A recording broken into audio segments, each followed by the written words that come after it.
양반들의 수탈. 나라에서 못살게 구는 것은 그렇다 쳐도 양반들의 수탈은 더더욱 견디기 어려웠다. 못된 양반들은 때로 몰려와 승려들을 구타하고 기물을 부수는가 하면 불경과 탱화를 제멋대로 뺏어가기도 했다. 심지어 성종 때는 인수대비가 친히 만들어서 보낸 불상을 유생들이 멋대로 불태워버린 일도 있었고,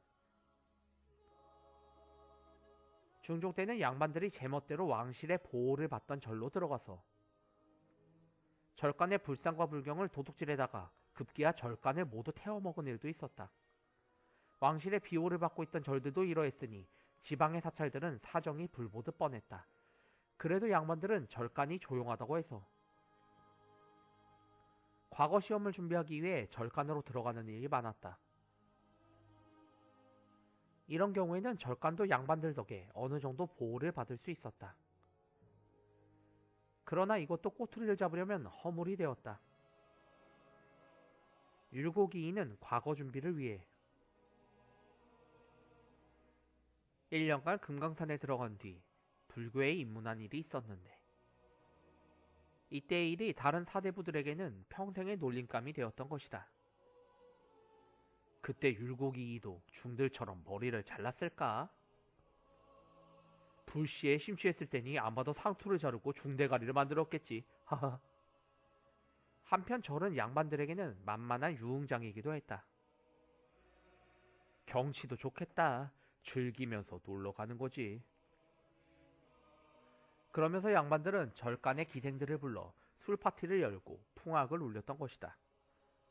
그야말로 불도를 닦고 참선을 쌓기 위해 고요해야 할 절이 시끌벅적한 연회장으로 둔갑해버린 것이다. 그런데 이런 유흥을 위해 고을사또가 한번 행차라도 하면 절간의 스님들은 등골이 휘었다. 사또가 한번 절에 오면 항상 많은 수행원들을 대동하고 왔기 때문에 이들을 위해 차리는 잔치상은 항상 어마어마할 수밖에 없었고, 절간 살림은 당연히 크게 축났다. 정약용의 목민심서에는 고을 사또의 절간 행차 한 번이면 절간에 반년치 경비가 들어간다고 할 정도였다. 물론 이때 수령이 값을 치르는 경우도 있었지만 중간에 아전들이 떼어먹는 터라 절간은 하소연할 길도 막막했다. 오죽했으면 호화잔치로 절간 양식이 바닥난 상황에서 스님들 자신들은 끼니를 해결하기 위해 아랫마을로 내려가 동량 국어를 하고 다녀야 했을 정도였다. 깊은 산속이라고 나을 것도 없었다. 오히려 명산으로 알려진 곳은 양반들이 주로 찾는 관광터가 되는 바람에 이곳에 위치한 절들 역시 눈물 마를 날이 없었다. 참고로 조선시대 3대 명산은 금강산, 묘양산, 지리산이다. 이곳 절들의 승려들은 양반들의 산행길을 위해 남여승이라는 가막군이 되어야만 했다. 이놈들이 힘이 좋아서 남여를 끌 때도 지치지도 않는다니까. 그런데 이럴 때면 꼭 함께 따라온 노비들도 같이 못살게 굴었다. 남여를 매던 중들이 지나가면 노비들은 머리를 매만지며 그거 참 맨들맨들하게 잘도 밀었네. 파리가 앉다가 미끄러지겠어. 이랬던 것이다. 동량하는 거지 신세. 먹고 살기 힘들어진 중들은 종이를 만들어 팔기도 하고 장사를 하기도 했다. 비구니들은 민가를 들며 자패와 화장품 등의 박물을 팔기도 했다. 여기에 화주승은 걸랑을 메고 집집마다 돌며 시주를 받으러 다녔다. 이를 흔히 동량이라고 하는데, 원래 동량은 고려시대 스님들이 나귀를 타면서 마을을 돌아다니며 시주를 하라고 종을 흔들었던 것을 뜻했다. 이때 시주는 헌금의 의미였다. 그런데 조선시대에는 그딴 게 없었다. 조선시대 동량은 그저 한 푼 줍쇼와 같은 구걸의 의미로 변질되기 때문이다. 사실 조선시대에 불교 탄압이 심해지면서 대개 오갈 데 없는 사람들이 모여들어 승려가 되곤 했다.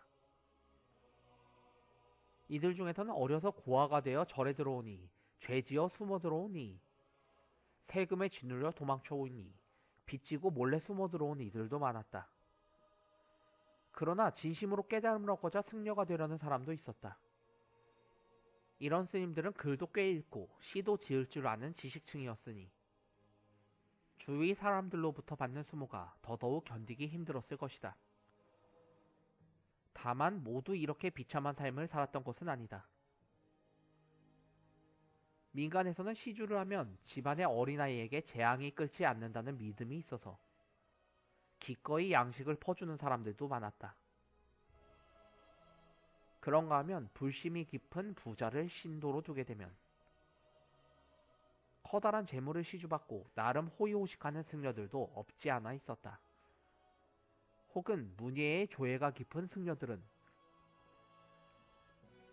양반들과 어울려 문학과 철학을 논하며 고승대덕으로 추앙을 받기도 했다.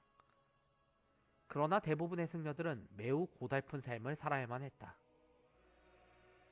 여기서 아이러니컬한 게 있다. 원래 고려시대 스님들은 국가 생산에 전혀 기여를 않는 밥버러지라고 해서 사대부들의 탄압을 받았던 이들이었다. 그런데 조선시대에 오면 스님들은 거의 무보수에 가까운 저렴한 임금으로 국방을 담당하고 건설을 담당하고 재화 생산을 담당하는 그 어떤 계층보다 생산에 기여하는 산업 역군으로 변모하게 되는 것이다. 반면에 고려말 잉여인간을 비판하던 사대부들 스스로는 사회를 좀먹는 거대한 기득권 계층으로 전락하고 만다.